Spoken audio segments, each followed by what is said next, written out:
Ayan, what's good mga katoto? Ayan, another Friday night na naman of kwentuhan with syempre, your katoto dito sa ating katoto podcast. Wala na kayong ibang makikita dito kundi ako lang. And syempre na dahil Friday night na naman, syempre may another topic tayong pwedeng pag-usapan. It's another issue, social issue na, or actually hindi social issue May katoto lang din tayo nagtanong regarding dito sa topic na ito. Ayan. So, medyo problematic ang aking camera. But ngayon pa man, I hope na malinaw po ang ating video at audio dito sa ating episode for today. And syempre, speaking of episode for today, meron naman tayong makakasama dito sa ating kwentuhan. Syempre, hindi tayo papayag na wala tayong backup. And kaya naman, let's all welcome yung actually nakasama na natin siya doon sa ating second episode. Let's all welcome si Harleen. Ayan. Hello, friends. Ayan, gulat kayo, no? Siya na naman. Ako na naman. Ako na naman to. Pero this time, chill na lang. Happy Friday, everyone. Happy weekend. So, ayan, hello, friends. Shout out nga pala sa lahat ng mga viewers ko, sa mga na-sharean ko dyan, nood kayo. Ayan, oo. The support is real naman din talaga, especially sa ating mga katoto dyan at sa mga friends dito sa ating Katoto Podcast. And syempre, no, dahil upgraded na nga tayo at nagtawag na rin tayo ng pamalakasang backup din talaga dahil medyo mabigat din ang topic ngayon dahil marami rin, I think, na marami rin itong makaka-relate dito sa topic natin. Kaya naman, ito, I think baka nakikita nyo rito sa TikTok, mga katoto. Not sure lang, no? Pero I think nakikita nyo rin to sa TikTok na TikToker dito na siya nag-work. Ayan, kaya naman, let's all welcome. Ayan. Tupe. Ayan. Hello, Tupe. Ayan. So, greet mo naman yung ating mga katoto na kasama dito. Mga katoto. Ayan, welcome to Katoto. Ayan. Guys, baka nanonood kayo lagi ng TikTok, baka gusto nyo manood, tapos mag-check out lagi. Ayan. Sige, ano pa yung ina-offer mo muna doon sa ating TikTok? Uy, marami doon Marami, lalo na ngayon, in-demand yung electric. Pati sa napakainit kahit makulan-ulan. Kaya kailangan nyo yun, Kaya naman, baka sa mga katoto natin dyan, nakakilala kay Tupe, no? So, Tupe, for our context ng ating mga audience, anong brand ang ino-offer mo ngayon? At mga katoto, pwede kayong pumunta sa sa TikTok Live, Gabber PH, search na lang sa TikTok, and then makita nyo doon ako araw-araw nagbubunga nga. And then, mabebenta kayo doon ng magandang electric fan, mga gamit sa bahay na talagang magagamit doon.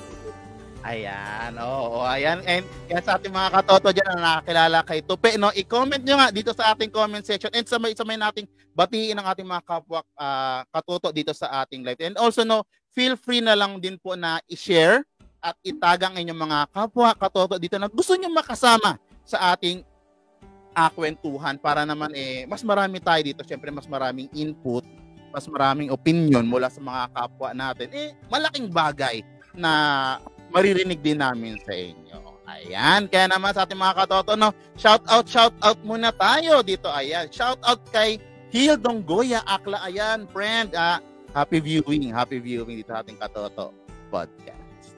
Ayan, meron pa. Ayun, hello, Tita Amarilyn na nagtawag na ng Team Tambay. Ayan. Thank you for watching po, mga tita. Hello, mga kahaps, kabisig po namin ng mga yan. Meron pa. Sige, from Mama Revelina Miguel Dominguez. Ayan, happy viewing from Paris. Ayan. Wow. Layo yung ating mga audience ngayon. Ayan. Happy viewing po. And also kay Tita Antoinette Flores. Ayan. Yan ay si Mudra ng aking Jowa Earth. Ayan. Happy viewing po. Hello po. Greet yung basahin mo yung comment mula para sa ating mga katoto. Hindi mo siya makita. Hello kay Mami Charlie Uledan. Parang nakita ko na dati si Mami Charlie. That's sa previous work ko yan. Parang grabe ang support ni Mami Charlie. Ayan. Ayan, happy viewing po. Ayan. Happy viewing po. Tita Roma Tejero, ayan, happy viewing po, tita. Ayan. Hello mga katoto, sabi niya. From Jane Season, ayan. Happy streaming mga katoto. Ayan, isa rin niya sa mga katoto nating streamers na regularly nag-i-stream ng kanilang mga activities sa Facebook. Shout out din kay Tita Shirley Olidan. Ayan, happy viewing po. And again, no, sa ating mga katoto dyan, shout out na rin kay Nico. Happy viewing, Mick. Ayan. Sa ating mga katoto dyan na kasama natin sa episode na ito. Medyo, ano nga bang title natin dito? Sa mga katoto natin dyan, no? Ay, Kayo na po magbigay ng title. Pero, iusin, no? medyo mabigat kasi talaga. Pero, ay pa man, ito rin kasi parang siguro marami din talagang katulad ng sinabi ko kanina is makaka-relate doon sa topic. Kaya tinitle natin sa topic na to ay Nanay Tatay, gusto nyo ng tinapay? Ayan. Medyo magaan na dahil ito ay about sa parang laro pero may malaking meaning lalong-lalo na sa ating mga Pilipino. Ayan. Ito ay usapang obligasyon ba ng mga anak ang kanilang mga magulang. Ayan. Yan. Sa ating mga katoto dyan, no? Sa tingin ninyo, i-comment nyo nga dito sa ating comment section kung ano yung sagot ninyo. Kung obligasyon nga ba ng mga anak ang kanilang mga magulang. Ayan. Sige. Pero sa pag-umpisa ng ating kwentuhan, no, siguro umpisahan ko muna ito na sa context lang din na kumbaga, yung topic natin na responsibilidad ba ng anak ang magulang? Siguro, to answer that, hindi ko muna sasagutin yung question na yan. Pero more on, siguro, let's elaborate kung saan nga ba nanggagaling yung tanong na iyan. Kasi di ba sa ating mga katoto diyan, tayong mga anak, ayan, hindi naman natin choice na tayo ipanganak sa mundo, di ba? Ay, agree ba kayo diyan mga katoto, di ba? Hindi naman natin choice na tayo ipanganak dito sa mundo. Kumbaga, kung tayo ipanganak or kung ano yung maging tayo ngayon, kumbaga, hindi natin to choice. Ito ay choice ng ating mga magulang. Ngayon, siyempre, kapag may anak ka, diyan na papasok yung pagiging responsibilidad mo na bilang magulang, bilang magulang, kailangan mong itaguyod yung anak na isinilang sa mundo. Kailangan mo mag-provide ng pangangailangan niya, mag-provide ng shelter, mag-provide ng mga pagkain, ng education, ng mga damit na masusuot. Kailangan mo i-provide yan bilang magulang. Yung mga bagay na iyan, kasi for me, no, hindi naman hiningi ng anak. Pero bilang magulang, nagiging responsibilidad yun na kailangan mong i-provide. Dahil kumbaga mayroon ng nagsilang ka or nagkaroon ka ng anak na kailangan mong palakihin. Siguro, yung context na gano'n na, kumbaga, for me, tawag dito, mahalaga malaman natin yung pinanggagalingan na ngayon. Na ayun, kumbaga, yung before, ganun yung mga nangyayari. Kumbaga, ito tawag dito, kumbaga, hindi choice ng mga anak. Ano ba yung choice ng mga anak naman? Bilang anak, di ba, sinasabi nga nila na yung iba, no, hindi obligasyon ng anak yung mga magulang. Pero, bilang isang anak, kumbaga, hindi mo rin naman matitiis na kung ano yung pangangailangan ng iyong mga magulang, hindi mo ma-provide sa kanila. Kumbaga, yes, oo, sasabihin nila, anak, hindi ko kailangan, huwag mo na akong suportahan dahil hindi mo ko responsibilidad. Halimbawa lang, pero bilang anak, ako, personally, hindi ko matitiis na ganun na may kailangan yung mga magulang ko tapos hindi ko ma-provide. Parang ang sakit sa damdamin na lalong-lalo sa mga panahon ngayon na medyo kumikita na, may trabaho na, tapos hindi ko pa na-provide. So parang for me, malaking bagay yun na, kumbaga, yes, hindi natin obligasyon, at least for my opinion, no, hindi natin obligasyon, pero it's a blessing na matulungan natin sila. Diba? Ayan. Kayo ba, mga friends, no? What's your opinion? What do you think? Is it your obligation ba to support your parents? Well, at least ngayon sa inyong status. Go. Ako muna. Sige. Tinitingnan ako nito first. Ay, Ate Hailey, hindi ko kaya muna. Oo, sige. So, sa akin naman, no, bilang isang anak rin naman, wow, anak. Siyempre, alam ka naman, no. Bilang isang anak, dun sa tanong na obligasyon ba ng anak ang magulang, for me, hindi. Kasi, sa akin lang naman hindi. Pero, bakit hindi muna? Hindi, kasi unang-una, hindi ko naman ginusto na ipanganak sa mundong to, choice to ng magulang ko. So, kung may mag-iibliga naman talaga dapat, is yung magulang ko. Kasi hindi ko naman to choice eh. Kumbaga, niluwa ako dito sa mundong to, tapos sasabihan nyo kung, kaya kita niluwa or kaya kita pinanganak para niluwa talaga. Para maging obligasyon mo kami.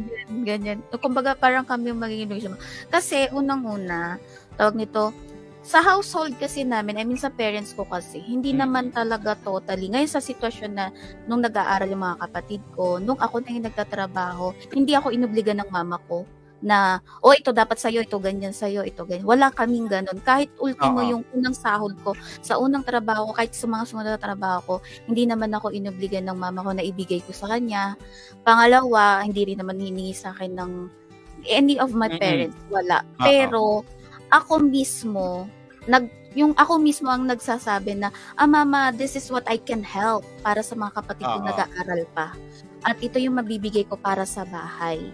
Kumbaga parang, nung sa sitwasyon na ngayon, madaling sabihin kasi na, hindi kita obligasyon kasi na, ikaw yung magulang ko, ako yung anak mo, tapos magiging obligasyon kita. Madaling sabihin na hindi eh. Pero, pag situational, halimbawa, yun nga, yung sa sitwasyon namin ngayon, mga magkakapatid kami, nung nag-aaral yung kapatid kong pangatlo at nakatapos na ako, walang nag-obliga sa akin, pero nagkusa ako. Why? Kasi, kumbaga parang natapos na sa akin yung mga magulang ko sa pagpapaaral, si mama. So, it's about time to pay back naman. Pay back, Oo. Lalo na, siyempre, deserve naman ng mga magulang natin na kumbaga, may maging rewards sa mga pagsasakripisyo nila. So, kung ang reward na mabibigay mo sa kanila ay ang pagtulong sa kapatid mo o sa pag-aaral ng mga kapatid mo at kahit paano makatulong ka sa expenses na meron kayo sa bahay nyo, why not? Kung ano lang yung kaya, kung ano yung kaya mong ibigay, kung ano yung kaya mo sa base sa sinasahod mo, ganyan. Kumbaga, walang problemang tumulong, pero hindi dapat obligasyon. Diba? Saka for me, dapat hindi itinuturing na obligasyon. Kasi for me, more on moral duty mo eh. Oo. Kasi sa akin kasi walang problemang tumulong sa mga magulang ko, lalo na pag dumating yung time na hindi na rin nila kaya, or I mean, syempre hiram lang naman ng buhay at tatanda tayong lahat. Hindi, kumbaga sa akin walang problema kung tutulungan ko yung magulang ko. For me, obligasyon ko na pagtandaan nila, sa akin sila. Yun talaga yung mindset ko noon pa. Pero kung kaya naman pare-parehas pa, kung kaya pa namang magulang ko, like si mama ko, hindi niya kasi sa amin, ini-insist na, sa akin yung sahod mo, magpapahinga na ako, it's about time for me to rest, kayo naman ang bumuhay sa akin. Wala kasing ganung mindset si mama. Lagi niya sinasabi, kaya ko pa naman, at may sarili akong pangarap. Kaya, nagtataguyod pa rin siya para sa sarili niya. Though wala na siyang sinusuportahan isa sa amin, wala na siyang sinusuportahan katulad dati ng monthly kasi may pinag-aaral siya. Binubuhay niya talaga kami. Ngayon, nag-work siya for her own dreams kasi syempre yung dreams niya noon hindi niya natutupad agad kasi may mga anak siya na pinag-aaral pa niya. This time, sarili naman niya. This time, ako pa nga nagpupush kay mama be happy. Yung mga bagay na hindi mo nagagawa nun, gawin mo ngayon. Kasi wala ka naman ng binubuhay sa amin. Wala ka ng pinag-aaral. Diba? isipin mo naman yung sarili mo. But, good thing kasi, wala rin naman kaming ibang nalalapitan. Kami magkakapatid ko, hindi si mama. Wala akong utang sa ibang tao, pero may utang ako sa nanay ko. Di ba Baliktad. Naging obligasyon ko pa rin talaga. Obligasyon ako ng mama ko sa ayaw na gusto niya. Ayan. Ikaw naman, Tope. What do you think? What's your opinion pagdating sa usapan ko sa obligasyon ba ng Go. Yes, sir. Ako karagdagan lang, connecting lang sa sinabi niyong dalawa. Para sa akin kasi hindi. Kasi as of now, as a breadwinner ng pamilya, kung sa iba, kung relating sa iba, kung iniisip nila na parang hindi mo na obligasyon na tulungan yung parents nila dahil, di ba, malalaki na sila, may obligasyon na din sila sa mga sarili nila. Siguro parang mali yung ganung parang mali yung ganung pag-iisip nila kasi first of all, para sa akin sila yung naging sandalan, parents yung nagbumubog sa kanila kung nasaan sila nga, 'di ba? And relating doon sa sinabi mo, Sir Jeff, tama nga naman talaga na yung obligasyon, I think mas nagmamatter yung relasyon kaysa sa obligasyon. 'Di ba? Kasi para sa akin, kung ako, para sa akin, parang voluntary ko na, kahit wala sinabi yung magulang ko, wala sila hinihingi, voluntary na gusto ko silang tulungan. Kasi, hindi ko ma-reach yung success ko ngayon kung hindi dahil sa kanila. Yun yung point of view ko. Kasi, ang laki nung tulong na ginawa nila para maabot ko tong dreams ko na to. And then para sa akin, parang payback time. So ngayon parang parang nakaluwag-luwag na. Ngayon parang ako naman.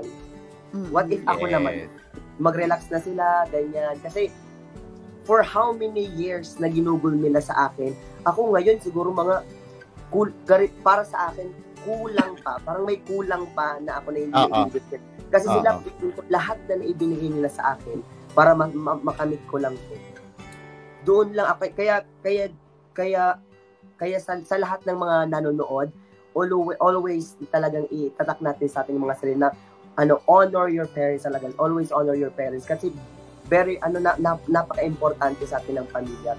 Though kahit karamihan naman sa iba na parang isinisisi, kagaya nga sa Sir Jack na sinabi mo na parang hindi ko naman kasalanan na hindi naman may mga ganon. Pero parang parang iba ang dating sa iba na mas ganon. So para sa akin kasi lagi kong dinadala to, lagi ko sinasabi sa kanila na parang sinasama ko lagi sa pangarap ko yung parents ko kasi nung yung pinakauna ako yung pangarap kasi nila. So ngayon sinasama ko. Parang ang ganda na sinabi nito, no? Parang ang ganda nga. Ay pinangarap ng magulang niya. Pero, well, at least lahat naman tayo siguro, 'di ba? Pinangarap tayo ng mga magulang natin na maisilang at makasama nila. Why not, no? Ibalik natin yung pangarap na iyon na makasama natin sila na hanggang sa dulo na hindi natin titignan sila as obligasyon. Kasi parang for me, well, at least siguro, no, sa mga, at least for the Filipino culture, no, ang bigat na titignan mo yung mga taong nagsubo sa'yo, nagpalaki sa'yo, nagpakain sa'yo na obligasyon mo na sila pagdating ng panahon na kaya mo na. Diba? Parang ang sakit noon na, kasi isipin nyo, no, magkaanak ka man o hindi, darating yung panahon na tatanda ka rin. Hindi ka immortal. Diba? Hindi ka naman immortal na darating yung panahon na hindi mo nakakayanin magtrabaho. Hindi mo nakakayanin maglakad mag-isa. Pero for me, at least for me, no, kung in-establish mo na sa iyong anak or in-establish mo rin sa mga future mong magiging anak na tawag dito, hindi mo ako obligasyon, yes. Pero kung gusto mo akong tulungan, malaking bagay sa akin. Hindi ko i-require. Ako yun yung actually kung ako magkakaanak, no, sasabihin ko rin yun. Malaking bagay kasi ayokong itanggi, ayokong maging ipokrito hindi na darating yung panahon na hindi ko sila kakailanganin. Pero ang pino-point out ko lang, pag ako naman pagdating ng panahon, alam ko na may kanya-kanyang buhay na rin kayo, pero hindi ko inaasahan yung hindi nyo ko kailangan gawing obligasyon. Pero mas unahin nyo yung inyong mga sarili. Kasi well, siguro babalik na lang din tayo doon sa gawin mo yung mga bagay na gusto mong gawin sa iyo. At the same time, wag mong gawin yung mga bagay na ayaw mong gawin sa iyo. Yun. So, in connection naman doon sa sinabi mo, no, Jeff? I mean, kasi there's a situation, depende din kasi yung tulad kanina na banggit ko na tulad ng sinabi nito, Fer, pangarap siya ng mga magulang niya. Kaya nga, yung nakaya niya na, sinasama niya yung magulang niya sa pangarap na ginagawa niya at tinutupad niya. Ngayon, meron kasi tayong yung sinabi din ni Japan na culture naman, bakit napag-uusapan natin yung ganito? Kasi may mga magulang na ang mindset is ginagawang retirement plan ang anak nila. Retirement plan, oo. Mga parents, wow. Mga parents, excuse me po, sorry agad sa mga hindi kanya-kanya naman po tayo ng tingin sa sitwasyon. Depende naman po yan sa sitwasyon. Pero may napanood kasi ako, kailan lang to napanood ko to na napanood ko na sabi niya title is Ako yung ginawang retirement plan ng aking mga magulang. At young age, kasi syempre nakagraduate na siya. At the age of 24, nag-work na siya. Medyo malaki din yung kinikita niya kasi nagsumikap talaga siya na yung kanyang makuhang posisyon sa isang kumpanya ay makakapagbigay talaga ng malaki-laking sahod. Tapos, yung mga magulang niya ay bata-bata pa naman. Like, wala pa naman daw 50. Pero parehas ng magulang niya ay tumigil na sa pagtatrabaho. Dahil ang katiwiran daw ng mga magulang niya kasi mag-isa siyang anak, kaya mo na. Ikaw na ang bubuhay sa amin. So sabi ko, para sa oh my God, hindi pa naman sa bata pa siya kung tutuusin, pero bata pa rin naman yung mga magulang niya. Kasi may mga magulang ako na hanggang ngayon naman yung edad nila is 50 plus na, pero they are working as well. My mom is an OFW, si Papa din may sarili din siyang trabaho, pero matatanda na sila, pero never nilang naisip na dahil ako nakakapagtrabaho na, yung pangatlo kong kapatid ay nakakapagtrabaho na, may kanya-kanya na kaming buhay. Pero wala silang inobliga sa amin, lalo na si mama na siya yung mas malaki ang sakripisyo. Wala siyang sinabihan ng gano'n, wala siyang inano na, ikaw nang bumuhay sa amin. Wala siyang gano'n. Kasi sa totoo lang, parang nakakaawa kasi na, sa ibang bansa kasi, hanggat kaya, kahit uugod-ugod na, let's say sa Hong Kong, ganyan, or sa Singapore, merong mga matatanda doon na nagtatrabaho pa rin sa mga fast food, sa mga kasi katwiran nila, kaya pa nila at ayaw nilang umasa sa mga anak nila. Pero pagdating dito sa Pilipinas, kung sino yung porket may trabaho na, sa kanya na inaasa lahat. Parang nakakaawa lang kasi paano naman yung pangarap niya para sa sarili niya, magkakaroon din naman siya ng sariling pamilya. Diba? So ano sa ating mga katoto, yung binabanggit ni Harleen ay retirement plan na po. Oo, hindi po para sa lahat. Hindi ko sinasabi kasi good thing may nababasa ko ngayon sa mga comment section. May mga stories lang na naririnig. Oo, narinig ko lang naman po ito. Nabasa ko or napanood ko sa TikTok. Mahilig kasi ako ngayon manood ng mga mahaba-habang video sa TikTok. Oo, speaking of TikTok, si Topher po, i-follow niya sa TikTok. So, ayun. Yeah. Actually, tama at Harleen kasi most of the time nakita ko sa Facebook minsan kasi parang naman na nag-scroll lang ako, marami ang parang nabibigatan na sa sarili nila kasi parang naasa sa kanila lahat. Ganun, parang retirement chucho nga, ganun siya. And then parang yung feeling nung tao kung sino mas yung yun na yun. Parang tinakpan siya ng langit. Alam mo yun na parang may mga gagawin pa siyang parang pangarap niya pa, pero hindi niya na magawa kasi parang sa kanya na lahat. Sinalo niya na lahat. Kasi yung kanyang mga magulang. No? Pero parang ang sakit nun, no? Na parang, well, for most Filipinos, no? parang ganon din talaga yung mga nangyayari. Pero again, hindi lahat ng mga magulang ay ginagawang retirement plan ang kanilang mga anak. Ayan. Pero ganyan pa man, siguro yung mga ganyang rin, siguro mas nakikita ko yung reasons sa kung bakit sa ibang bansa na they prefer na magkaroon ng mga insurance plan, mga retirement plans na actual retirement plans na ginagawa para just in case when they reach this certain age, certain na pagtanda, hindi sila aasa doon sa mga anak nila.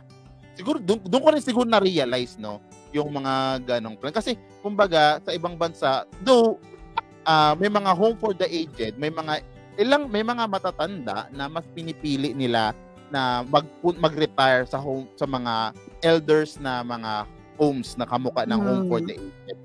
Pero parang for me, kapag dumating yung panahon na ganon, parang hindi ko kaya na ang nanay ko at ang tatay ko iiwan na lang sa home for the aged. Kahit ako, hindi ko yung kakayanin. Kasi kahit noon pa, lagi yung sinasabi na sa mga magulang ko. Kasi syempre parang, shoutout nga pala sa mga kamag-anak naming nakukumpara ako. Charot. May galit.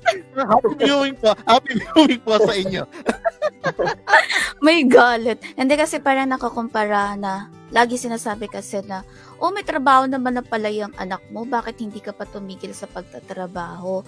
O ano bang ginagawa niya? Bakit hindi ka pa ba kaya niyang buhayin pagkatapos mong pag-aralin, ganyan-ganyan? Na ito nga si na may narating na, ganyan-ganyan. We have our own success in our life. May kanya-kanya naman kasi tayong kung nakakaya mong mabuhay araw-araw nang wala kang inuobligang iba, successful ka na. Kung nakakapagbayad ka ng sarili mong bills, lahat ng expenses sa'yo, na successful ka naman. Pero, it doesn't mean na hindi na ako maaasahan ng mga magulang ko pagdating ng panahon na kakailanganin nila ako. Kailanganin na.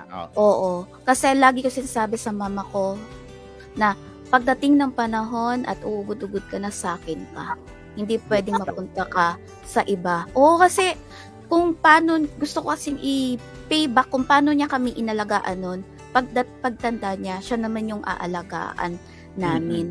Kasi 'di ba, kung ang pag-uusapan ay obligasyon ba ng anak ang magulang, kung magulang lang itself, madaling sabihin na hindi at madaling sabihin na hindi ko siya obligasyon, pero deserve niya na ma-rewards ko naman siya. Oo, kumbaga parang it's about time to pay back.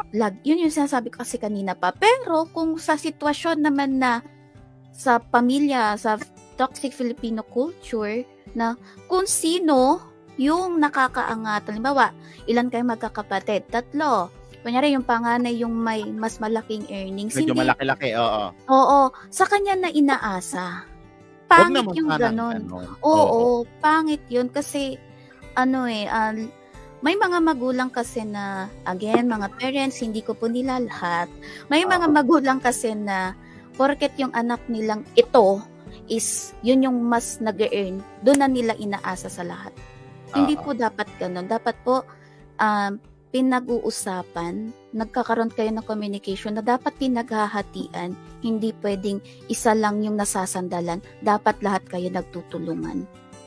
Siguro agree ako doon kasi kumbaga yung certain person na iyon, yung kung sino man, kung panganay man, pangalawa, pangatlo, bunso, kumbaga may pangarap rin siya na hindi mo pwedeng kumbaga hindi mo dapat iasa na siya na lang ang tumulong ng tumulong.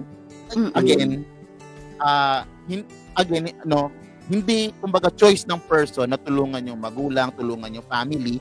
So pero again hindi naman siguro tama rin kung sa kanya at sa isang tao na lang iasa yung mga bagay na dapat sanang pinaghahatian. Katulad nga na sinasabi ng lagi ng tatay ko sa amin, na ang isang bagay na pinagtutulungan ng maraming tao ay mas madaling buhatin kaysa sa mag-isa ka lang. Ako yun talaga tumatak sa akin na parang isang malaking bagay na bubuhatin at mag-isa ka lang. kaya mong buhatin, yes. Maaaring kaya mong buhatin, pero hanggang kailan mo kayang buhatin yan? Ayan, kaya naman sa ating mga katoto dyan. Sige, before mo sabihin yan, Tope, basa lang tayo ng ilang comments sa ating mga viewers kasi ayan, medyo mahaba-haba na yung mga comments natin. Mula kay CJ Ong Tensuan. Ayan. Tope, basahin mo, go. Sige, sabi ni Ma'am CJ, conforme sa pagpapalaki sa anak, pag maayos pagpapalaki at paikutungo sa anak, hindi kailangan obligahin. Antimano, anak ang magpupusang tutulong sa magulang. Correct naman. Sobrang totoo. Oo. Kumbaga, it ends in the relationship pa rin. How you build your... Kasi mga kayo na Sir Jack, diba? Kung ayaw nilang tumulong, tama, choice nila yon. Pero, pero siguro dapat valid naman kung bakit. Diba? Bakit nila ayaw tulong. Pero syempre, if kayang tumulong. Kasi, hindi dahil obligasyon, kundi syempre, dahil relasyon di ba? May love na dumadali, di ba? Pagmamahal nga, di ba? Kasi parents mo yun, di ba? Correct. Baga pinagsikapan ka nilang lumaking ganyan. Ano ba naman yung konting pagbalik lang nung pagmamahal na ibinigay din? Ayan. Another comment from Amari Lee, go Nen. Ayan, para sa akin, hindi. Pero kung tutulong ang anak, masarap sa pakiramdam ng magulang. Para sa akin, ayaw ko mag-obliga sa anak ko, lalo kung may pamilya na. Pero ang obligasyon ko sa anak ko, na nagawa ko simula sanggol hanggang lumaki at mag-asawa. So, ayun nga, Tita Amari, yes, correct. Kasi, once a parents, always a parents, na kahit tumanda na yung anak mo at kaparehas mo na rin may uban. At pag ikaw... Sorry. May napanood kasi. Hindi kasi, may napanood ako. Oy, grabe, shoutout dun sa mga mommy, daddy na tumutungtong ng 90 plus, ganyan. Wow. Mga 85 to 95 of age. Tapos yung anak din nila is nasa 55 na, ganyan. Nagtutulungan sila. Mayroon kasi ako na witness dito. Alam, may yung apo nila, may apo na. Yung dito sa, alam mo, yung sa paligid ko is nakita ko kasi na paras na sila may uban, pero nakakatuwa kasi yung si Lola, Lola rin naman yung isa, pagka, talagang magulang pa rin talaga siya kahit ilang taon na yung anak niya. Kasi para sa kanya, that's her way of loving her own daughter, na kahit matanda na, may sarili ng pamilya, may apo na din siya doon. Pero pag kailangan siya, nandun talaga siya laging, kumbaga andun yung helping hand. Kung kaya, no? Kung kaya. Kasi totoo naman once you're a parent, kahit ako wala pa akong sariling pamilya or anak na tao, but I have my own fur baby. May aso ako. Si Kali. Napakagastos. Ay, kaya yung pakiramdam yung aso mo na yan, hindi ka niya magiging obligasyon. Hindi niya talaga ako magiging obligasyon, pero siya parang pag oras na ng eating time niya, yung pakiramdam ng magulang ka din na pag titingnan ka, kasi syempre work from home, tutok ka, makakalimutan mo, wait lang, pinatay ko na pala yung alarm ng eating time niya, titingnan niya ako, parang kasalanan ko nang nabuhay sa mundong to, napaka-irresponsible ko na. So, ibig sabihin, di ba parang, kung doon pa nga lang sa aso na nagpapakamagulang ako, what more pa kaya sa magiging anak ko? Kumbaga, parang habang buhay ko tong anak ko na to, kahit na ilang taon na siya, hi Mama Fe, na pag umiyak ako sa kanya, wala siyang no choice. Kundi aaluin ako. Kasi anak niya ako. Oo. Another comment from Tita Roma Tejero. So sa mga katoto natin dyan na nanonood, na pasensya na po at medyo mahaba din talaga ang ating comment section, pero huwag kayong mag-alala, babasahin namin yan as much as possible. And mula kay Tita Roma Tejero, sabi niya, para sa akin hindi obligasyon. Kasi tayo bilang magulang, no, responsibilidad natin buhayin at bigyan natin ng magandang buhay ang ating mga anak. Pero bonus na lang kung kusang loob tayo tutulungan ng ating mga anak. At minsan, nasa pagpapalaki natin yan sa ating mga anak. Kung paano natin sila, ay paano nila tayo patutunguhan. In the Kumbaga, future. kung ano yung Tinanim. yung itinanim, ayan. Siyang bubungahin. Siyang bubunga, oo. Siyang aanihin. Aanihin. Sorry po. Aahinin nyo dyan, ha? Oh my God, hain pala yung kanin, no? Oh my God, okay, aanihin. Aanihin. Ay, agree. Yes. Kumbaga, katulad din ng sinabi nito, no?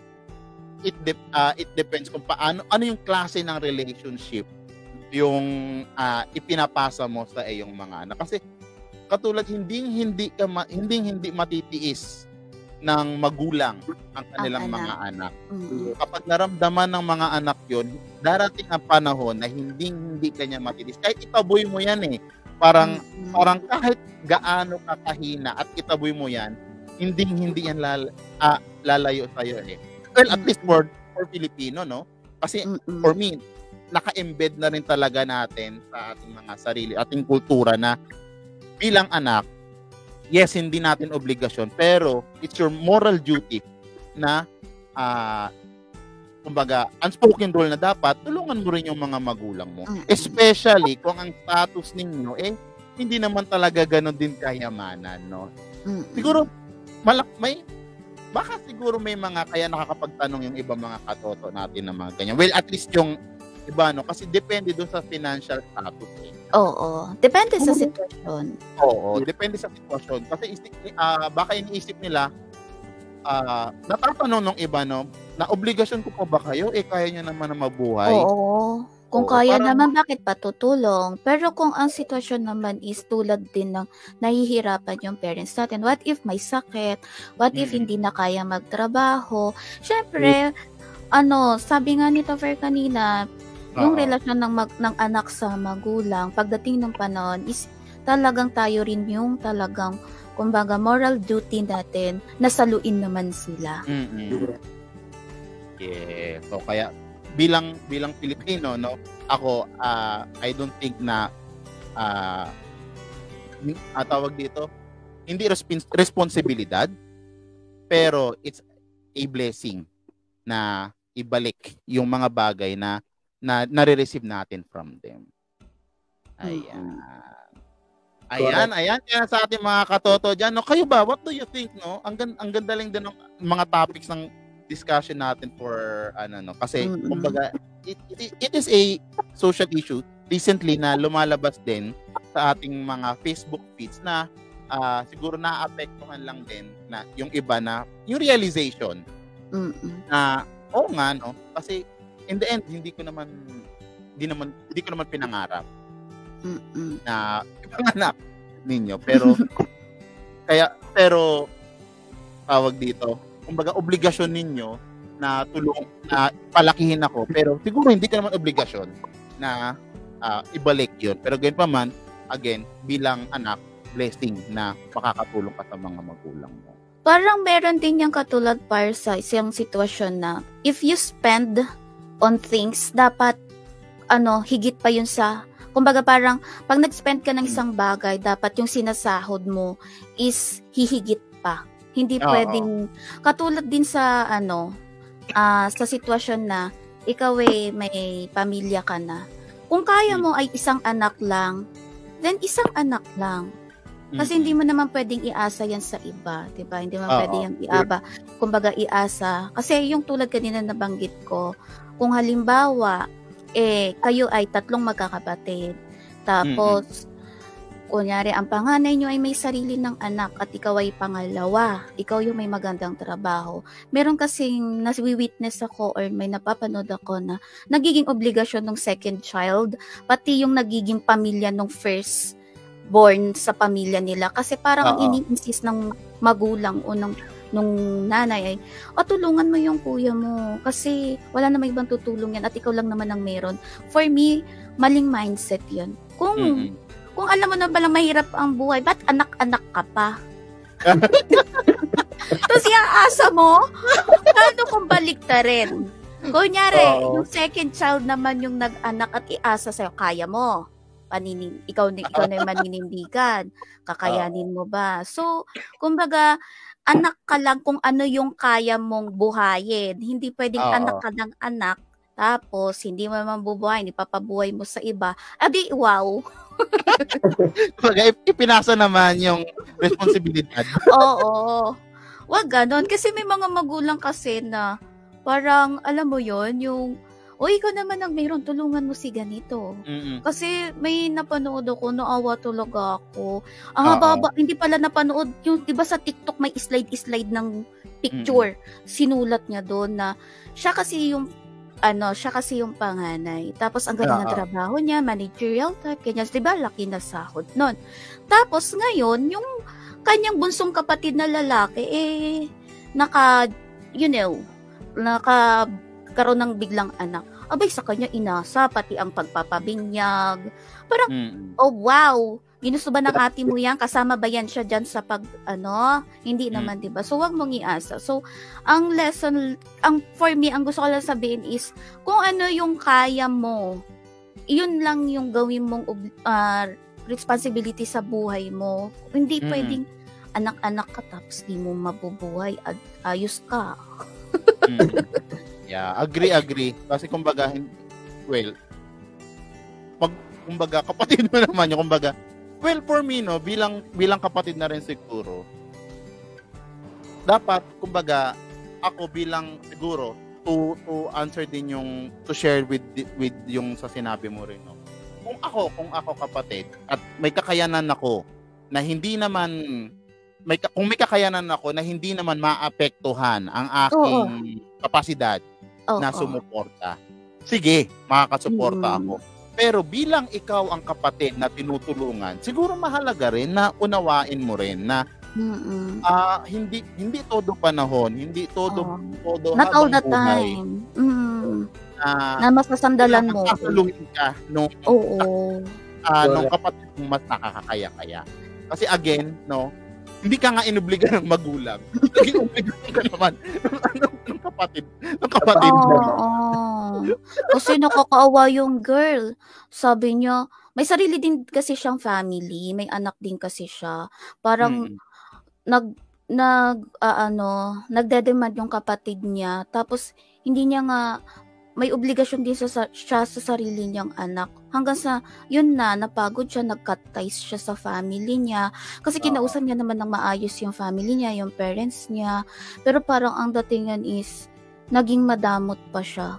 Kasi parang umutang yung pamilya ng babae. Tapos wala siyang alam-alam, pinangalan sa kanya. Pinautang naman yung magulang niya kasi kilala din nung family friend na kahit walang sulat niya, walang presensya niya, pinautang yung magulang niya kasi kilala siya, alam yung trabaho niya.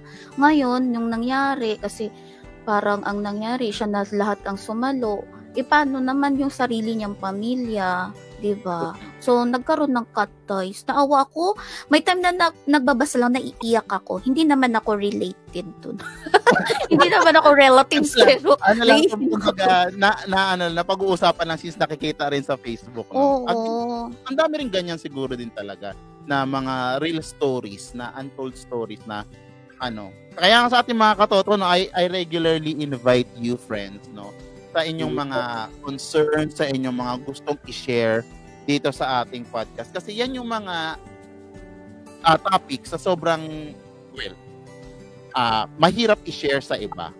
Kung lalong-lalo na kung sa mga friends, kung wala kayong mapag-sharean ng mga ganyan, why not i-share nyo na yan dito sa ating podcast? At mapag-usapan, bala nyo, katulad nito, ni Tupe, ni Harleen, at iba pang mga katoto natin makasama at makapagbigay opinion sa inyo. Tapos sa mga breadwinner dyan, sa mga panalong tinapay, katulad nito, make sure na okay, tumutulong kayo. Huwag nyong isiping obligasyon. Kumbaga, tumulong kayo sa kung ano lang yung kaya nyo, pero huwag nyong kakalimutan yung sarili nyo at yung future nyo. Correct. Tsaka ako, feeling ko napaka-blessing sa akin ng mga kapatid ko tsaka parents ko. Kasi kahit kung ano lang yung ibigay ko, napaka-appreciate nila. Tapos, lahat, kahit small things, sobrang nagpapasalamat na sila. Ang feeling, kahit malayo sila sa akin, ang sarap sa feeling. Uy, ang sarap sa feeling abutan ng mga taong katulad ng family mo. Like mine. Parang, mama ko, sa mga kapatid ko, yung kung ano lang yung kaya ko, ano lang matreat ko, thankful na sila. Ang sarap bilang isang taong nagbibigay. Ano kasi love language ko ang gift giving or kung ano yung kaya kong ibigay. Kasi parang ako na kasing tumayong ate sa amin kasi ang ate namin ay special child yung pinaka-eldest. So second ako. Though sa loob ng bahay namin, mas ugaling bunso ako. Pero pagdating sa decision making, sa family matters, talagang nagiging panganay ako. Masarap sa pakiramdam na pag ikaw ay nagbigay tapos na-appreciate. At yung pakiramdam na hindi ako nila inobliga. Kaya mag-propose akong ibigay. Kasi established na. Kaya kahit nagkita ako sa Manila, Sir Jeff Attorney, parang mas lalong ginaganaan ako magtrabaho everyday. Gusto ko lagi magtrabaho. Yan. Ayan. So, di ba sobrang pagtatrabaho dito, pinapatigil siya. Walang pressure. Ayan. Nagito, naririnig ka. Sorry, nag-cut ka. Nag-cut yung sige. Gusto mo magtrabaho dahil go.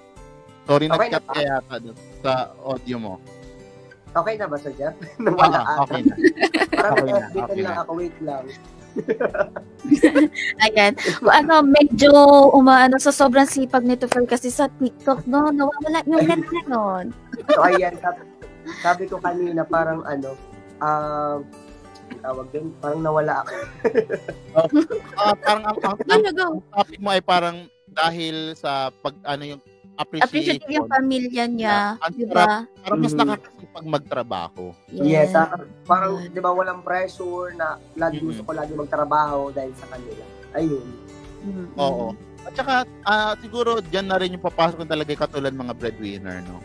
Na parang kasi there is this parang stereotype na kapag breadwinner ka, parang bit mo na yung tawag dito, stress lahat. Pero kung may kung ganyan din yung family mo, no, na mararamdaman mo na supportive din and appreciative sa mga bagay na ibinibigay mo. Kasi kahit to be honest ako bilang panganay din, hindi kapag na-provide ko yung mga pangangailangan, especially sa pagdating ng mga at least, siyempre, mga magulang ko medyo may katandaan na rin, especially kay nanay, kay tatay. May katandaan na rin. Hindi nila ako nire-require na magbili man lang ng kahit pang maintenance. Pero ako bilang na alam kong kailangan nila, hindi ko obligasyon na bigyan sila, pero ako alam ko na kailangan nila kahit papano na pangbili man lang ng pangbili ng gamot ni nanay, pang check up man lang, malaking bagay sa akin. Kasi ako bilang anak na nakikita ko yung effort nila simula nung ako'y maliit, nung bata pa ako. Ganun na lang. Kasi, at least, no, for katulad natin na may hirap na tao, ayan. May hirap na badlang Pilipino, ayan, di ba? Ito yung mga moments kasi na tumatatak sa atin na bilang bata na alam natin na may times pa nga dyan, no, na nanay ko habang namamalengke, nadulas. Siya lang mag-isa na malengke, madaling araw. Dahil, so, share ko na lang din sa ating mga katoto, no? Nung ako pagka-graduate ko ng high school, hirap kami maghahanap ng mapag-aaralan ng college. Nakachamba lang ako na nakapag-aral ako ng PUP. Pero kung hindi ako hindi ako nakapag-exam at ako nakapasa sa PUP, hindi ako makakapag-college. Ngayon, nakapasa. Ngayon, ang nanay ko, todo effort na okay, magkano ang tuition sa PUP. Parang, nakita ko sa nanay ko, kasi isipin nyo, friends, no, halagang 1,500, 1,500, 1,000 below. Ganun lang ang tuition para sa isang buwan. Isang buong taon or semester, siguro semester. Is less than 1,000 lang, pero hirap yung pamilya namin. Pero natutugunan yun ng nanay ko na dumidiskarte si nanay. Aralin ako, pero ipinakita niya na, or kahit ng tatay ko no, na ipinakita niya na ginampanan nila yung obligasyon nila.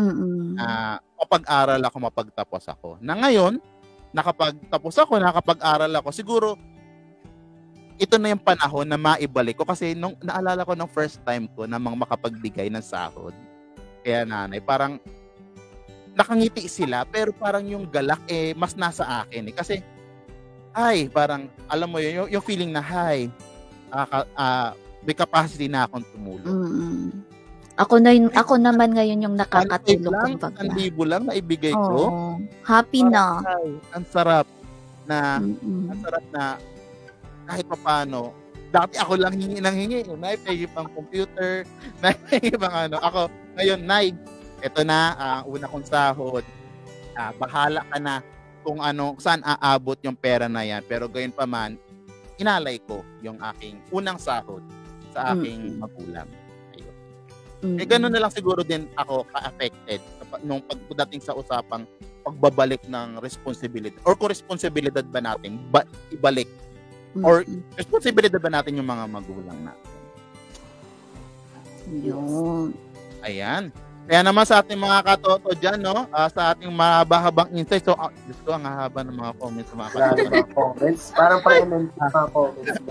Parang isang buong yellow pad po ito, Oo, parang ramdam na ramdam po yung pagka-connected ng mga katoto natin dito sa ating episode for today. Pero basa tayo ng ilang comments, so pili na lang siguro ko randomly. Mula kay Sarah Geraldine. Ayan, sabi niya, go to pe. Excuse me. Sabi ni Mami Sarah, siguro mas maganda kung lahat ay breadwinner. Even the parents kung kaya pa. Whether kung kumikita ng malaki o hindi, ang mahalaga ay may sari-sariling pera ang bawat isa para di umaasa sa isa lang. Yes. Agree. Isipin mo kung kayo breadwinner, panaderya na kayo. Di ba? Oo. Mamo, nako, ikaw.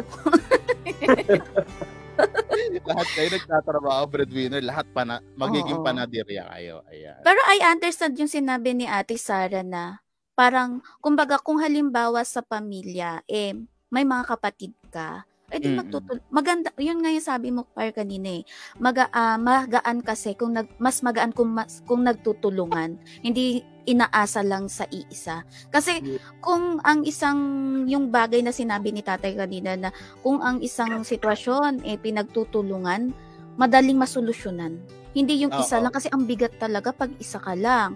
Pero kung 3 kayo, 4 kayong nagtutulungan, madali at magaan. Hindi mo makakalimutan yung sarili mo, may pangarap ka rin pala sa buhay mo. 'Di ba? Hindi lang ikaw yung nai-stress. Hindi lang ikaw yung tulungan kayo. Kaya halimbawa kung 4 kayo, 3 kayong magkakapatid, pag-usapan nyo, magkaroon kayo ng komunikasyon, paano ba nating paghahatian o pagtutulungan yung pagtulong sa ating magulang. Ayan, agree. Ayan, from CJ Ong, tense 1. Sabi niya naman dito, ayan, so, anong chika? Sabi niya, meron akong kakilala, ayan. Pagtapos abusuhin ang nanay nila, adik, ayan, tumakbo sa ibang bansa kasi may nabaril. Ay, nako. Yan, nag-asawa ng iba. Mag-isa, binuhay ang mga bata nung nanay nila. Nung pag-uwi ng tatay, wala pa ding ambag sa mga bata. Biglang sinabihan yung mga anak na malalaki na. May mga trabaho na kayo, tulungan mo tatay mo kasi kung wala yan, wala ka rin. Ay. Panda akong makipagbirahan. Bakit ka na pa ay? Kasi may nabasa ako. Yun nga kanina, diba sabi, conforme sa sitwasyon. Kung ang magulang may kinalimutan ka na anak kanya, tapos nung meron ka na at na kumbaga kaya mo na yung sarili mo, abay babalik sa'yo na parang walang nangyari. Hindi yun masaya. Ay, di meow. Diba? Parang kung ako anak, tapos tatanungin mo ko, ganyan, kunyari, yung tatay ko, yung kinwento ni CJ, kunyari gano'n, tapos tatanungin mo ko ngayon na, obligasyon ba ng anak ka sasagot talaga ako, kung ako yung anak. Hindi. Pagkatapos niya kaming iwanan, pagkatapos niyang pabayaan yung nanay namin na buhayin kami, tapos sasabihin niyo obligasyon kasi kung hindi dahil sa kanya, hindi kami mabubuhay sa mundo. Ay sana wag niyo na lang kaming binuo, lalayas ka rin pala, tapos pabalik ka na wala kang kasalanan sa amin. Ay doon talaga siguro magiging, kumbaga parang magiging ako, matigas ang puso ko kahit papano. Kasi syempre, pagkatapos mo kaming iwanan, doon ako magpe-payback sa nanay ko, ay yun naman ang naghirap sa akin. Ganon. Saan na ba And yan? again, sa ating mga katoto, no, ayan, everybody is open to their own opinion dito. Again, hindi natin ini-invalidate yung sinabi ni Harley, hindi rin ini-invalidate yung sinasabi ng mga katoto natin sa ating comments.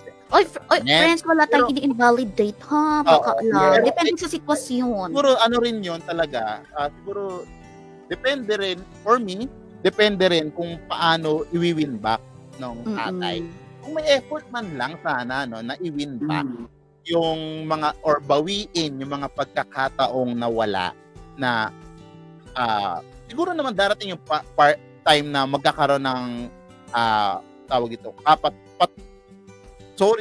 kapatawaran ba yun? Tawag ito? Kapatawaran din sila. Pero siguro, yung may factor din talaga na oo, I agree doon sa sinabi ni Arlene. Ganun talaga yung magiging...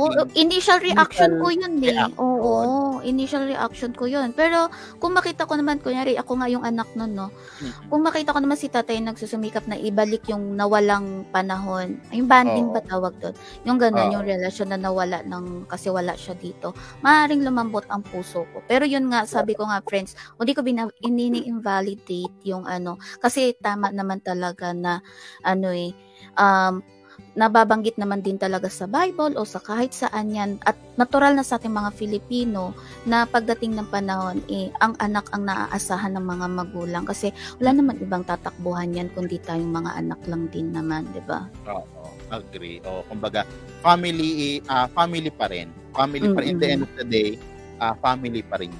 Pero gawin pa man, no, again, iba-iba yung sitwasyon, iba-iba yung mga experiences. So again, mga katoto, lahat yan valid. Siguro ang mahalaga lang is every time kung sakali man dumating yung mga parts sa mga ganyan, sa mga nabanggit, no, mahalaga lang din yung makapag-compromise tayo sa isa't isa. Mahalaga na masettle, mapag-usapan kasi more likely mga katoto kumbaga tawag dito, mayroon lang mga bagay na hindi na iko-komunika. Siguro baka may reason si tatay na yung sa kwento kung bakit nagawa iyon. And syempre yung anak ay may reason din talaga. Pero kung alam nila or kung kaya nilang i-compromise at makabawi doon sa mga pagkukulang, I think katoto na hindi naman matitiis dahil again lahat tayo tao naman. Kumbaga wala namang perfect. Mayroon ako nabasa dito, comment din ni Ate Sara, yung sa sitwasyon balik ko lang saglit, yung sinabi ni CJ. Maybe for me, pag ganyan ang magiging tatay ko, tutulungan ko pa rin siya. Pero one time lang. Like kung kaya ng pera, why not bigyan siya ng pagkakakitaan para sa sarili niya. Then after, bahala na siya. So pwede din ganun, lalo na kung ako ay may kakayanan din namang tulungan si tatay. Bigyan kita, tayo, ito, kaya mo pa naman, sige go. Bigyan kita na magiging dahilan para may ikabuhay ka rin na pagbalik mo dito sa Pilipinas. Pero after that, okay na tayo. Ano na tayo? Ano yan? Yung Amanos? Tawag ito. Quits na tayo. Quits. Yun. Quits na tayo. Ay, kanina pa ako nahirapan sa wordings ko. Bakit kasi ganun yung Tagalog? Pero yeah, I agree, no? I agree din sa may mga bagay na gano'n. Kumbaga hindi natin pwedeng alisin 'yon sa opinion ng bawat isa sa atin kasi again, iba't iba tayo ng pinanggagalingan, iba't iba tayo ng experience. That makes us unique. Na kumbaga there are different answers. There's this maaring isang tanong, kasi nag-i-English maaring may isang tanong pero maaring maging iba-iba ang sagot. Depende kung saan tayo. Kasi again po sa mga parents natin na nanonood, ito ay perspective lang naman ng isang anak. Pero for sure, dadating din naman po yung time na magiging magulang kami or hindi pala ako magiging obligasyon ni Kali. Pero sana... pero... ay, nako. Pero, yun nga po situational lang naman. Hindi po namin, kaming mga anak niya, hindi po namin ka-obligasyon. Pero po, kami pong mga anak ninyo ay sinisiguro na magpipayback kami sa inyo. Kasi po, na appreciate namin yung sakripisyo nyo. Kasi totoo namin sinasabi nila, kung wala ang magulang mo o yung pagsusumikap ng nanay mo o ng kung sino magulang mo para makapagtapos ka ng pag-aaral mo, wala ka rin naman talaga sa kararatingan mo. O kasi may choice naman sila maging irresponsible, to be honest. May choice sila maging irresponsible at alisin nila yung responsibilidad na nila sa iyo at makabuhay sila doon sa nakasanayan nila. Yeah. Kumbaga, itulong mo kung ano lang yung kaya mo. Itulong mo kung ano yung kaya mo. At kung sa magulang lang naman ang usapan, why not tulong ka sa magulang mo? Pero ibang usapan na kung pati yung ibang obligasyon, pati kapitbahay, charot, ibibigay sa'yo. Ibang usapan na po yun. Kumbaga, sa magulang, yes po. Ayaw po namin ng salitang obligasyon. Sa halip, gusto po namin ng salitang payback o pagbabalik ng pagmamahal niyong binigay sa amin noon. Hindi siya responsible. Parang ayoko rin gamitin na obligasyon mo ang magulang mo, hindi. Hindi ko sila obligasyon, pero mahal ko sila at gusto ko sila ibalik. Ayan. So, sorry, medyo napapahaba tayo ng pero sige, extend tayo ng kaunti mga katoto, no? Medyo ang ganda lang din ng kwentuhan kasi natin para mas ma-cover natin yung iba't ibang opinion ng iba natin mga katoto. Ayan. Tupe, may comment dito si Chokes. Ayan. Shoutout sa iyo, Min. Ayun. Sa kultura ng Pinas, may iba talagang magulang na ginagawang investment ang mga anak, which I think medyo maling idea. Tandaan na ang pagiging magulang ay isang desisyon na ginugusto at pinag-iisipan. I hope na maalis natin sa kultura natin yung idea na ang mga anak ay isang investment sa future.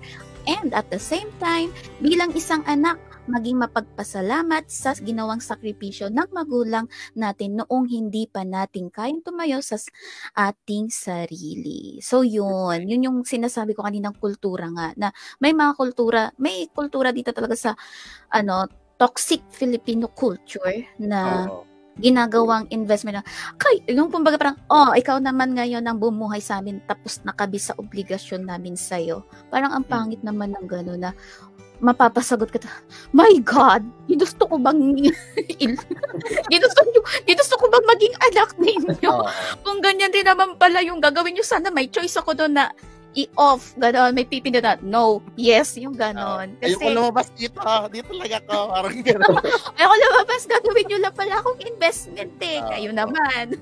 Pero ganyan pa man, may mga ganyang instances din talaga na pero sa yung mga katotong chikitik patrol kung may nakikinig dito na mga minors, no?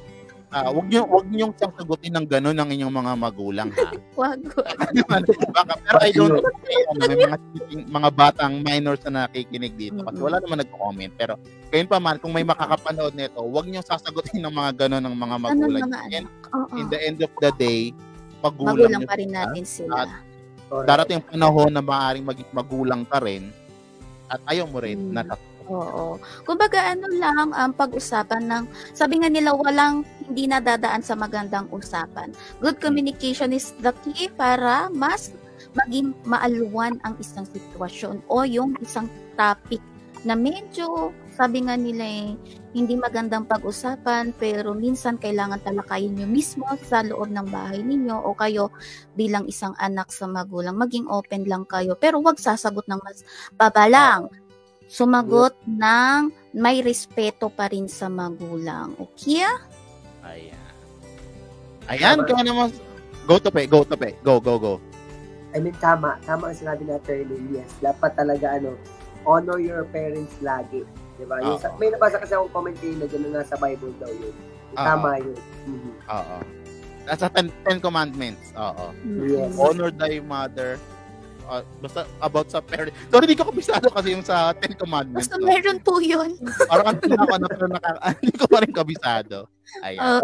Ayan naman sa ating mga katoto dyan, no? If nag-enjoy kayo sa ating discussion ngayon, I hope you share yung ating episode dito na nanay, tatay, gusto nyo ng tinapay, no? And I hope na mas makapag-share pa kayo ng inyong mga insights dito. Pero again, it's already 10 p.m. na before we end, no? I would like to ask yung ating mga katoto na kasama dito. Si Tupe muna, no? Tupe, ikaw, may gusto ka bang sabihin sa iyong mga magulang? Last message before we end this episode. ako sa part ng magulang ko, tapos sa lahat ng mga parents na nanonood,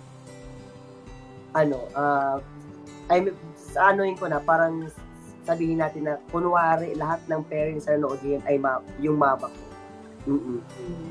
Ang masasabi ko, parang thank you. Parang salamat dahil parang, alam mo yun, parang, kasi nung bata pa ako, di ko ma-imagine na kahit walang-wala kami, laging may nakukuha at may nakukuha ang parents ko. Di ba? Di ba, mag-aaral, magpamasahe namin. Wala naman kami, wala kami masyadong, sabi natin wala kaming ulam. Pero may pampamasahe ako pag umaga, may ako. Di ba? Parang ang galing na parang lahat nila na-resolbahan. Kaya lahat yun na ginawa nilang lahat yun na ginawa nilang pinagdaanan nila, lahat ko yung tinatak sa utak ko na parang hindi na dapat ito magawa pa o ng mga kapatid ko or magawa pa nila pag nakapagtrabaho na ako. So yun, dahil sa kanila nung nakamit ko tong success, ibinalik ko lahat na dapat ito hindi mo ito ginagawa, ito dapat hindi mo na ito. Alam mo yung ganun na instant, ganun na parang hindi ko nga obligasyon, pero sabi nga ni Ate Herlin, deserve nila na ma-feel, na matanggap nila yung dapat na para sa kanila. Ayun lang, kaya wala akong ibang masabi kundi salamat sa lahat ng parents, sa mga mama, papa na nanonood. Iba, the best kayong magmahal. Iba talaga. Ayan, kahit sa mga katoto natin, i-heart reacts nyo naman yung sinabi ni Tupe, no? Nakakatawa din talaga yung message ni Tupe for his parents, no? Ay, Tupe, nakakatawa. Ayan. Ikaw naman, Nen. Ayan.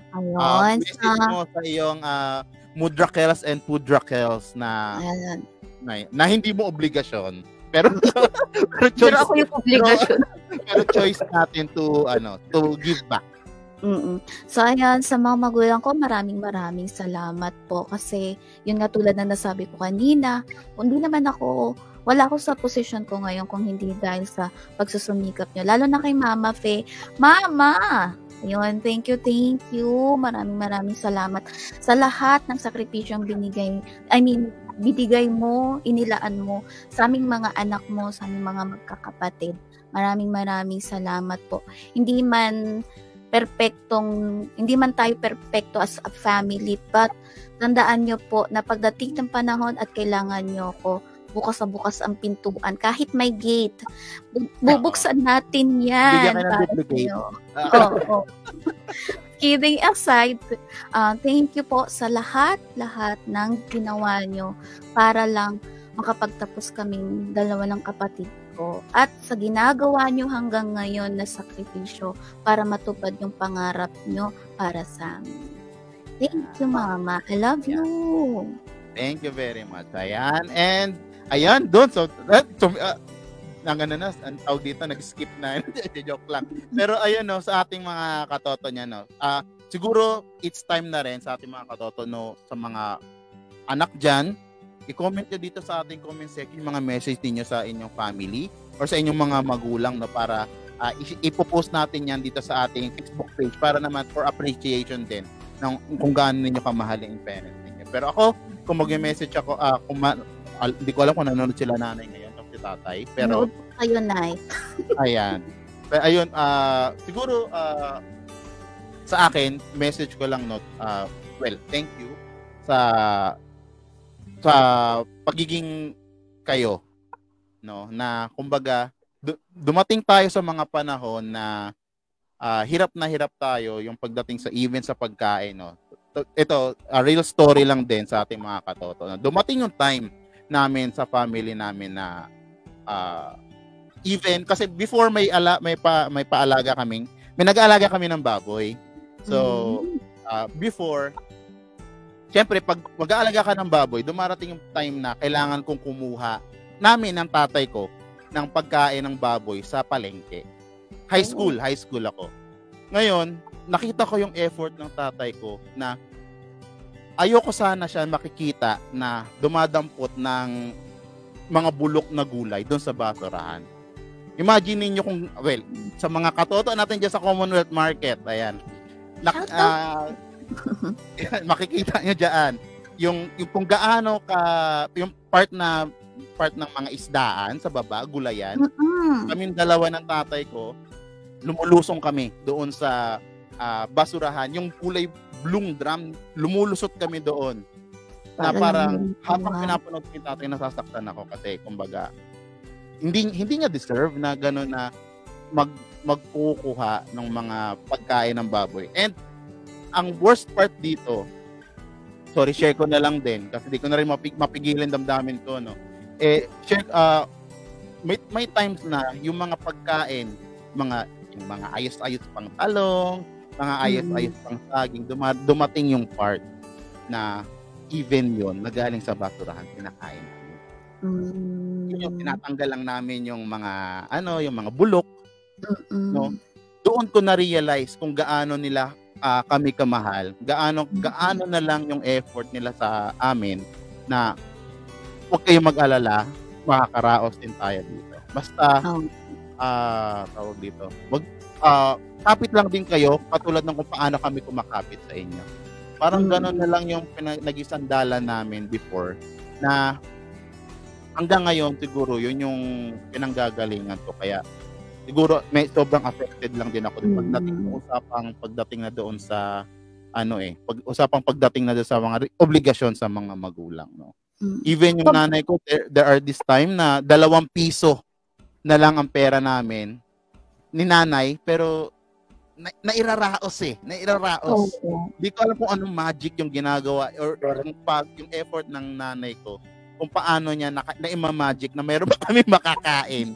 Iba talaga mga nanay, no? Napaka Wonder Woman talaga sila. Kasi mga magikera Kasi para sa totoo lang, yung sinabi mo na nung na-witness mo yung paghihirap ng nanay at tatay mo, pag ikaw na anak, na-witness mo kung paano yung sakripisyo, pagsusumikap ng magulang mo para lang mabuhay kayo, para lang mabigay yung pangangailangan nyo at mapag-aral kayo, tatatak yun sa isip mo. At yun yung magiging kumbaga yun yung magiging bala mo na pagdating ng panahon, hindi na nila kami kakailanganing buhayin ng sa ganitong paraan kasi kaya na rin namin. Kumbaga, kaya na rin natin ibigay kung ano yung kaya natin or kaya na rin natin pagaanin yung buhay nila na hindi na nila kailangan gawin tong bagay na ginagawa ngayon. Pagdating ng panahon, kami naman yung gagawa para sa kanila na hindi naman kailangan tayo pa magdampot-dampot ng ano. Kumbaga ngayon may mga trabaho na tayo, 'di ba? O hindi na tayo yung pabigat. Tayo na yung kahit pa may ambag, o 'di ba? Ayan, kaya yun nga, no, tulad ng binanggit ni Arlene, thank you very much kasi naging matatag kayo para sa amin dahil unang-una kayo din yung nagiging huwaran para maging matatag din and maging kung ano yung diskarte ninyo, no, yun din yung nakukuha naming diskarte and sobrang proud lang ako na hindi namin inakala na makakagraduate ako ng college pero gayon pa man dahil pagsisikap, no, uyat, pagod, kahit anong baho, sige lang. Thank you very much kasi kung hindi niyo pinagsikapan ng ganun yung mga bagay, hindi kami makakagraduate, kaming 3 magkakapatid. Ayun, and before tayo mag-iyakan mga katoto, thank you very much. Oo, ayan. Tigilan natin. Parang may tumutulog sa bigla. Nararamdaman ko dito pa, dumudukot na ng gano'n. Sabi ko, walang yatong batang to, magpapaiyak ata. Nag-ready ako. Tama na kasi baka maiyak din ako. Pero ayun nga na sa ating mga katoto, no, sa ating mga parents dyan. Thank you very much po sa inyong pagtutok dito sa ating episode and I hope na nakapag-share kami ng tawag dito, opinion, especially pagdating sa usapang obligasyon and tawag dito, relationship pagdating sa ating mga magulang. And again, muli, ako po si Jeff. At ako po si Arlene na mag-iiwan sa mga magulang po na nanonood dyan ngayon. Hindi po namin kayo obligasyon, pero dadating po ang panahon na kami magbabalik sa inyo kung paano nyo kami minahal noon. Ayan. And syempre kasama natin si Hello po, ako po si Topher. Mga nado dyan, thank you so much sa pagsama sa amin ngayong gabi. And thank you so much po sa lahat ng nag-comment at sa mga nakinig ngayong araw. Ayan. So sorry, before natin i-end, let's promote lang natin yung mga ganaps natin sa buhay-buhay. So go Tope. Ayan guys, sa mga sa mga radio out there dyan, welcome kayo sa Gabber PH Live in TikTok. Everyday po yan, araw-araw, wala akong pahinga, mabudo lang kayo sa mga gamit sa bahay. Ha? Ayan. Magbubudol na kayo. Ayan, so again, no, sa anong oras yung ikaw mismo yung sa live, Tope? Ano yan, 6 a.m. hanggang 5 a.m. Makikita nyo ako dyan. Ay, 5 p.m. 5 a.m. to 6 a.m. 6 a.m. to 5 p.m. pala. Yan. 5 p.m. Ayan, yung mga katoto, no? Ayan, abangan nyo si Tope. Yan, sa TikTok. Ayan. Ikaw naman, Tomen. Ayun. Ako po, abangan nyo ako. Pero yung trabaho ko po, 9 a.m. to 5. Tarot. 9 a.m. to 6 p.m. lang po. Pero trabaho kasi yun. Hindi nyo ako magtatapos. Pero yun, friends, sa mga dyan, nanonood po dyan, ako po ay small streamer. You can. Please like and follow my page. Herlene, yung nakikita nyo po na yan po talaga ang spelling ng aking page. May mga posting dyan po, pa-react po. React kayo, share din. Ayan, dyan nyo po ako matatagpuan at kung gusto nyo po ng hindi ganito kaseryosong usapan, pwede nyo akong panoorin dun sa laro ko lang. Yeah.